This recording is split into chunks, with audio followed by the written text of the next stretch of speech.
Good afternoon, everyone. I know it's a tricky time. Generally, post session. In fact, when I know I was being given slot, the first question that I ask is it pre-lunch or post-lunch? And she said that post-lunch. So typically, it's a hard time for the speaker to keep you engaged. And this is not the phenomenon only in India, right? So this is across the globe, which I can share with you based on some of my prior experiences.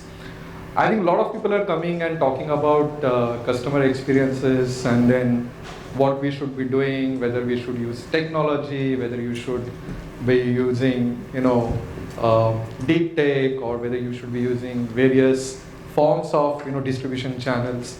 I think I'm going to keep it very simple. I think some of the basics that you need to understand while going for the customer experience, and that's what we will talk about today. So what is a customer experience, right? I'm not here to give you any kind of gyan, but I think as a senior professionals, what we should understand is experience is all about all touch points, right? Whether it is your sales, marketing, distribution, customer care. Most of the times, we get carried away by defining experience at a touch point where the customer is interacting with you directly. I think some of my colleagues, covered it that the internal customers as well as your extended customers, and the internal customer is a combination of your employees, maybe on your direct payroll or into the contract basis, and we'll talk about it. And your extended customers could be your partners, because today is the ecosystem wherein you can't drive the business on your own, right? So the first thing is that customer experience is all about taking care of all the touch points that your business has. Now, one business has got a multiple touch points, the other business could have a limited number of touch points. And then in that, what is a positive customer experience? So it's an eluding term, right? What I like may not be liked by this person. So don't chase your positive customer experience in such a way that you are going to bring the sky down. No, it's not going to happen. You can't keep 100% of customers happy. It's okay. It's okay to have a customers, I would not say unhappy, but not happy with your brand, but you should be knowing what you need to do so that you can go back to them and should be able to talk. So you should have a certain percentage of your customer as a positive customer experience, and the remaining one you should have a customer experience which is beating your industry standards, and that's the way that you should read it. I think some of my colleagues keeps on telling me that customer is the king. Actually, I got a different narrative.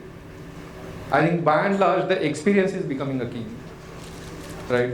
What you drive the experience with your brands is actually driving the purchase pattern, and that's what I believe in. So it is very important to know your customer.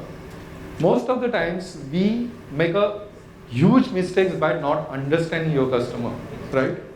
And there are some of the 4 or 5 pillars. I think if you are keeping your customers happy, then that's where it could help you to increase your revenue. If you are choosing your products wisely, I've seen companies coming into the market which are just like apple to apple, just like Me Too concepts. I know bringing the innovation is very difficult, but how you are creating the difference with the existing products is the key.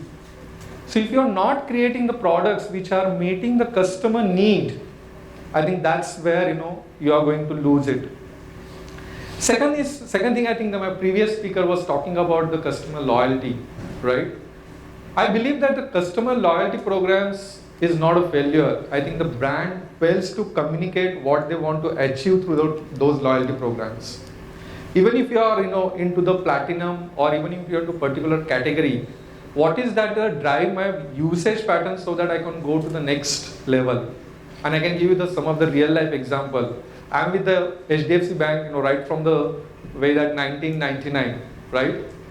And my class upgrade happened maybe around 3 years back. After that, there are so many, banks approach me. I'm enjoying premium services, and trust me, my salary account is with the HDFC. So it's a clear-cut indication that their loyalty program is not working, right? Despite of the fact that all the information that they are having. So the moment of truth is very important. Whether your systems are advanced or not advanced is not important. What is important is whether you know your customers. right?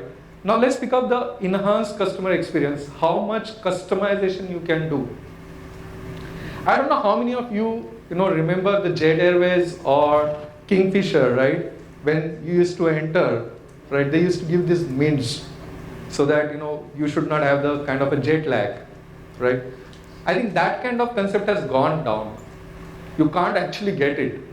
So today, if someone is having a motion sickness, right, he has to press the call button and then, ask for it. And I'm pretty sure that 90% of the times, maybe the crew who is serving, they may not having that mint, barring, few of the carrier. I still feel that the Air India, has got one of the best food quality. And in fact, in some of the sectors, I prefer Air India over the others. So that kind of customization that, someone need to bring in, whether are you able to bring that customization, and if you put everything together, that's where your retention is going to go up. So it is not about always technology, it's also about, knowing your customers. So how will you know your customers, or how will you make a decision about the customer? And that's where you need to put the customer at the center stage. And let's take an example over here, right? Now Uber has been launched in India. Great customer experience. We have got a chutti from Kalipili, right? Otherwise we used to have those like buddies, right? If you are taking a morning flights and then you call someone and say, hey, I have to go in the early morning, right? And then he used to come and pick you up. That phenomenon has gone. You go to Uber. Uber is giving a fantastic customer experience. Sorry? I will come to that. So we might have a disagreement. What I mean to say is that if you want to have a change in pattern in terms of ease of selection, in terms of going for a particular ride, there is an option. And at some point of time, there was a bad incident with the type of a customer, which is like a female category, and then they had an experience in particular cities, right? That's where they introduced the emergency button in every, taxi. So that's an adoption to the change, right? They are the agile as well as adaptable. So are they keeping the customer at the center? That is what I'm trying to drive the point. While doing that, they actually conducted a survey also that after introducing this, whether it is making a point in terms of reaching out to that particular location or whether it is reaching out to that particular government agency. So you need to keep that your customer needs are constantly changing. They are not going to keep the same one. Say take the example of a Netflix. The user-based content suggestion is the feature which they introduced after a long time when they introduced their services, right? So that's a need that they could recognize. Whether you are going to the shopper's stop and giving the service if you are a black card member, is the learning that they have after going through the different scale of understanding your need, right? So that's what you need to do, that constantly understand your customer, and that's where you could make a money, and it's a continuous improvement process. Till the time that you want to make your brand alive, you need to keep on learning, and you keep on adopting those changes, and that's what I mean to say. Are companies introducing this? So I have picked up 2 examples, and these sectors have changed themselves drastically. One is around entertainment, wherein the guy came in who was moved in from rental DVD to the real time or near real time, maybe your streaming of your services, which is Netflix. What they actually did, they are trying to bring the content to you and breaking the barriers of distribution, which is heavily reliant on to the theaters, onto the multiplexes. They are bringing the new artists and actors, new form of content, and trying to customize it not only with respect to your taste, but with respect to your region also. So if you are traveling to USA, if you try to access the Netflix content, it's way different than when you are in India, right? They are able to give the content which is as per user choice, much more in a flexible way, and possibly coming it with a different commercial models, right? Which could be like, event based, and that's where, I think Jio Cinema is going to bring in, or maybe Jio OTT platform is going to bring in. If you want to watch only one series, can I pay X amount and get? So that is the next stage. So Jio or the Reliance will never become a pioneer in the market. They will become always a follower strategy, but they will bring the follower strategy in such a way that they can, wipe the market, right? But if you look at the Amazon Prime, they are just following, what Netflix has been done, or for that matter, Hotstar, for that matter, any other things.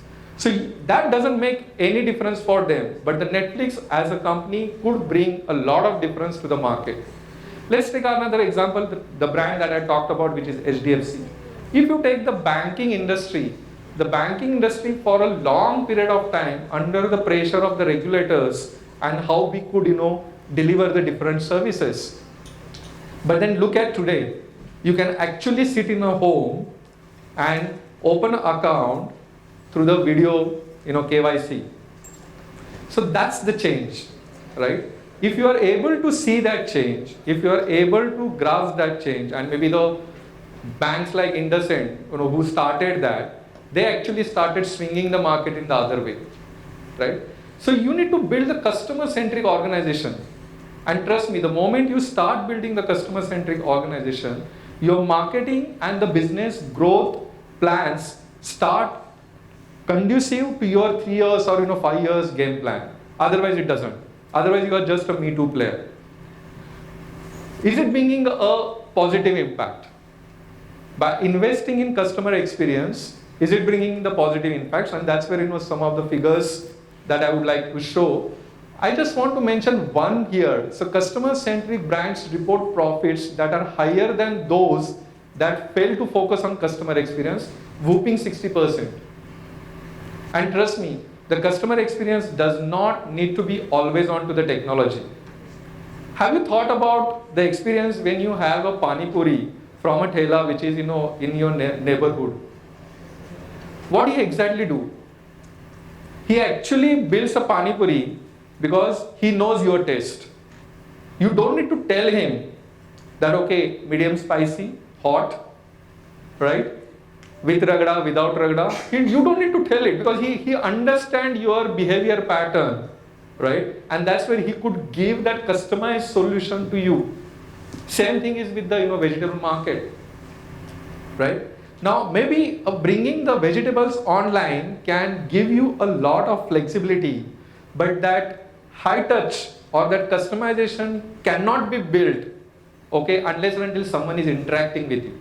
So in the morning, I think there was a pre-lunch session. There was, I think, soft discussion going on whether we really require call centers or not, right?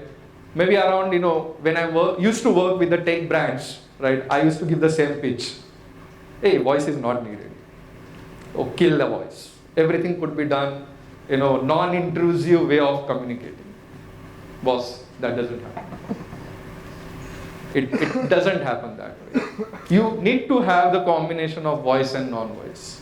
You need to have a touch point wherein at certain point of time you need to talk to someone, not because that it's an inefficient systems, but because it's the inability to solve the problem at that point of time. And I will give you a classic example. Last week, I was traveling to a premium hotel range booked up by the company, right? And there was a problem with the booking. Now, being it's an online portal and online booking, they always advise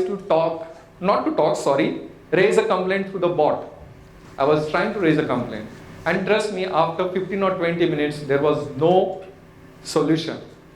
So I have to, rely on a voice call. So this is a journey.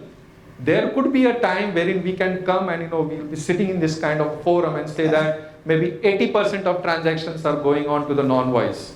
But still there will be a 20% voice. Because we, at the end of the day, we are human, right? So this is something that, someone need to understand.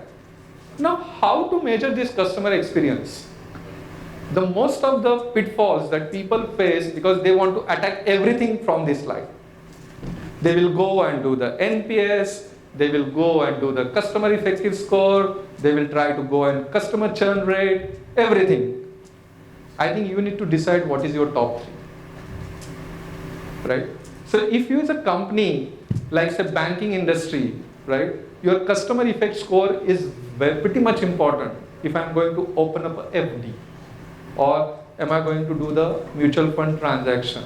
What is my effectiveness for that transaction? It's very important, right?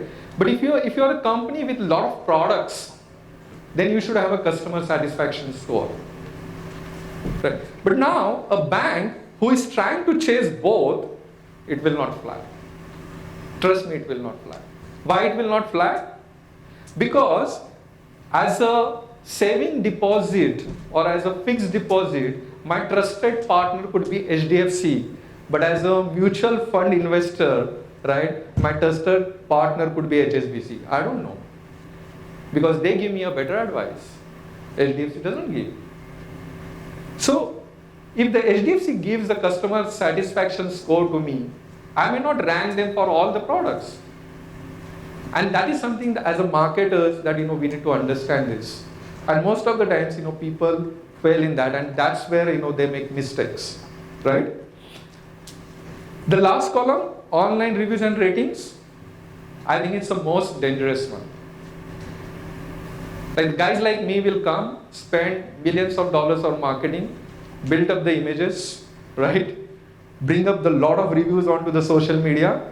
The moment the marketing dollars budget goes down, your social media ranking goes down. So don't have a heavy thrust on any media. You need to have a always balance of what you are delivering, whether that media is relevant or not relevant.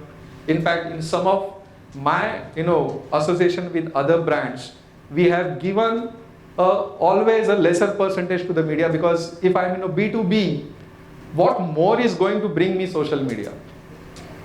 It may not. But if I'm to D2C, it might bring a lot of weightages. So I think balancing that rate or balancing that right parameter is very important. But my suggestion or recommendation would be always focus on your top 3 factors which are relevant for you. And then comes your delivery guys, right? So someone was talking in the morning that, hey, I want this brand, but at the end of the day, it is in the hands of 30,000 salaried paid person. But yes, boss, that's the reality. So how effective and how easy to understand your processes are, so that your 30,000 person also respond to it, effectively, right? Because that's how the world is. That's how the reality is. World is not going to change. Okay, people are not going to change overnight. It is a transition.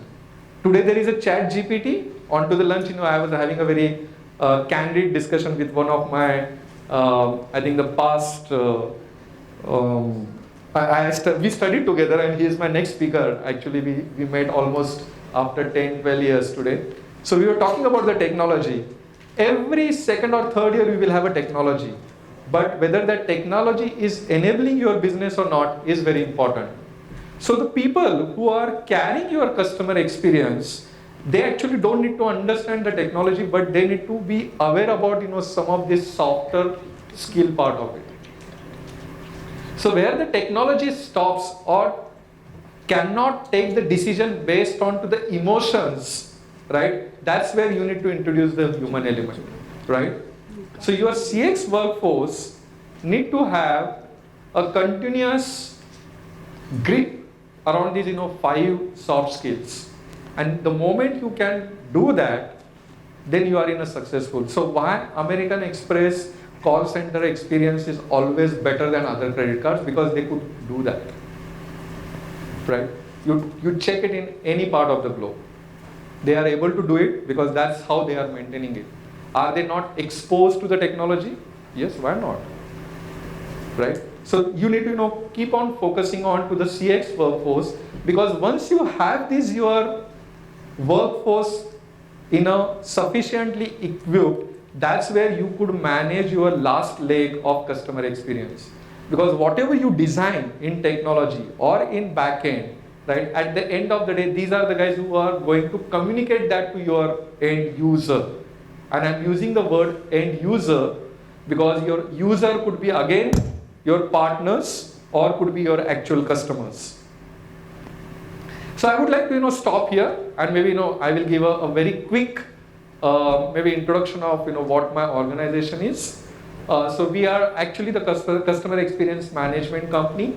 We started with predominantly the BPO side, but in the last 4 years, we could convert our BPO revenue to almost 30% revenue through the customer experience.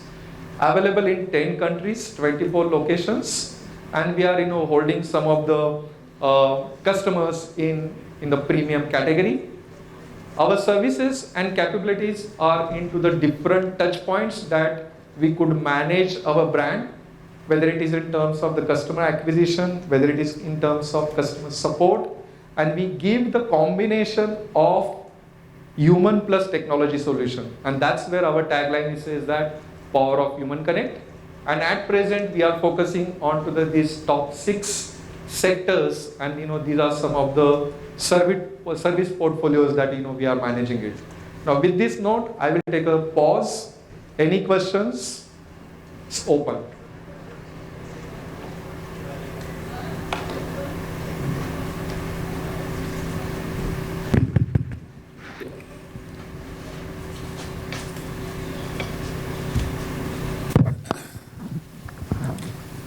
So you made one input on Netflix, which was there. Obviously, I reacted to your Uber part of it. Uber, extremely bad services. Why? Is because Uber is an aggregator. What he's trying to do is he's created an app. He has no other responsibility on the ground. If you have been a customer, you wanting to get a cab early morning to go to airport or go from airport, you will see so many cancellations done by the drivers, and they have no control over the drivers, which is real bad for consumer experience. Yes, the product itself is a good product, which I understand. Another input which you spoke about, Netflix. Unfortunately, this is my understanding, Netflix is a failure in India. Is that it has only got about 1.6 million customers, whereas Amazon Prime and Disney Hotstar about 55 million, and I think Amazon has 22 million. Because I am also an aggregator for OTTs, I understand. Netflix is just not flexible. So if you go to them asking to be a part of your aggregator plan, they will not connect with you. They will put their foot down. So somewhere, don't you think, when we look at a customer service organizations, the level of flexibility that they have to show in their business models are an important part of generating customer service? Because if you bring up one product, but that product does not give the end result to the customer, it doesn't help. Yeah. So I think what you are talking about, the journey of a brand, okay, and let's go one by one. If I look at it, that agile and adaptability is a very key element for the success of a brand, right? The first example that you gave is about the Uber. What I was trying to make a point is when Uber introduced from the moment of the Kalipili environment to the app-based booking, that was a huge shift. Now, whether they are able to live it to the expectation of the consumer, that's the point. The answer is no. So maybe Uber, in the initial period, they were good enough in terms of giving it, but they are not able to manage the internal customer, which is a driver and the taxi. And hence consumer is impacted, right? So on the degree of customer experience, they might have started, okay, on a high note, but over a period of time, they are going down, right? Now coming to the OTT players, I think, because I also come from the this industry, India is a tricky market, right? Now I will have one subscription and I will allow my wife also to watch it. I will allow my kid also to watch it, right? Now these guys come from a background wherein such kind of phenomena is not there. Again, Netflix, when they started on a very high note, right? they bring in something which is like a pioneer in the, I would say, entertainment industry.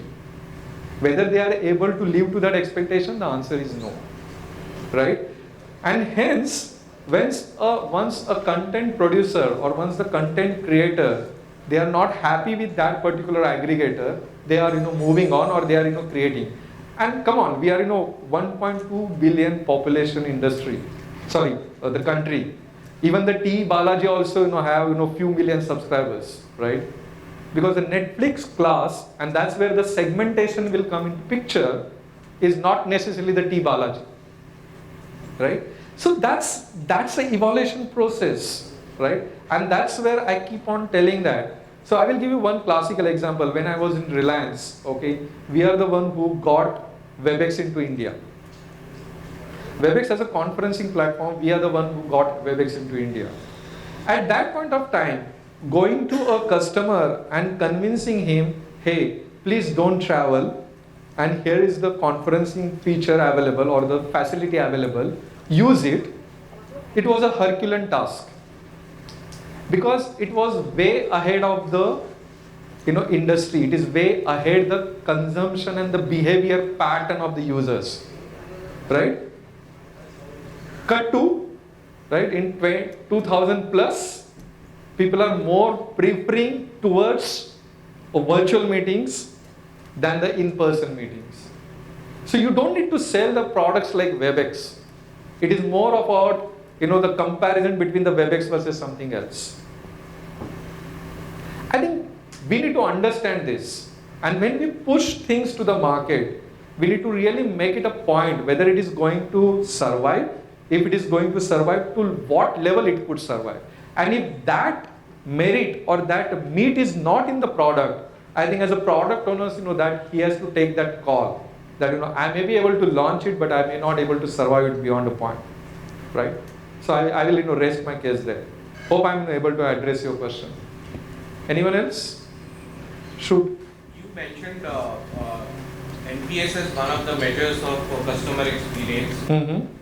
So I just wanted to understand, now this is purely incidental is what I believe, because say one bad transaction and the customer might rate you lower. He might be a satisfied customer for a long period, but just one purely incident, that bad transaction might have lowered the NPS on a lower scale. So I just want to understand how effective is this measure of customer satisfaction? Yeah, so I think the transaction-based satisfaction level could be measured in a better way by customer effect score. NPS is predominantly your referral score. If you have used the service or the product, would you like to refer to someone else? That's where the NPS comes into picture. And hence my pitch was, don't focus on each and everything, right? Generally we see the pitches wherein we say that, okay, my NPS is so and so, my customer satisfaction is so and so, my customer effect score so and so, and my social media ranking is so and so. It doesn't work. It absolutely doesn't work. What is important is what is relevant for you. So if your industry is purely transaction based, in fact you don't chase the NPS. It's okay. The second point that I made is, it's impossible to keep everyone happy. It is impossible.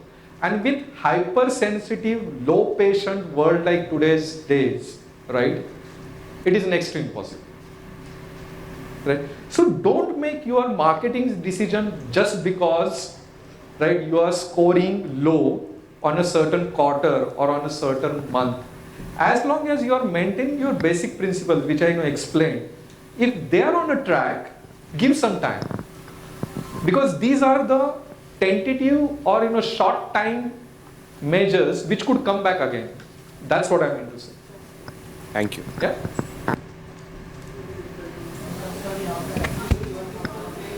We are good? Thank you, Mr. Marve. I would... He has got one. We will take that last one. So are we considering 3 different data sets while assessing, that CXI or what you can say? So predictive data, operational data and behavioral data. Mm-hmm. So I think combination of this will give the real picture where we stand and where we need to improve. Yeah, I agree with you in a certain way, but most of the times organizations are either heavily reliant onto the operational data or either heavily reliant onto the behavioral data. My suggestion is try to get a balance of it. Yeah, that's what is a Yeah. combination of all these three. It's a would give them- combination of all these. And then See, typically what happens is it is been driven by who is sitting. Like if guys like Steve Jobs, right? I think there was a slide which talks about a particular loyalty. Actually, I don't agree that Apple enjoy the same position which used to enjoy at some point of time, because I think they have started entering into the market or the price point wherein that the top layer feels that it is no longer my product, and even the innovation point of view, they are not able to deliver something very ahead of the market, which used to happen under the Steve Jobs arena. So that the combination of that is possibly losing the Apple's loyalty base, and which is actually turning to the other players like Samsung, or for that matter any other guys. So I think these are the interesting stories, right? And we can always and there is no I would say that right or wrong answer, but these are the relevant examples from the customer experience. so we have seen these both data points are contradicting themselves. Yeah. Sometimes operational data gives a very noisy picture, and when you get into the behavioral data, it's exactly opposite. And then I how will it give is? you one classic example, and please, I think last 30 seconds. In 2002-3 kind of or 4 kind of period in India, right? Mobile was recently launched, and typically for the postpaid subscribers, there was no concept like self-serve, which is being currently talked about at a very high level, right? So the problem was how to collect money, right? So the entire effort from the telecom industry is to create the portal, have a successful login, and then allow him to pay. I think my team, the first time, boldly, we said that you give us a billing account number and you pay it. You don't need to log in. Because most of the times people will forget, okay, what is their username, what is their password.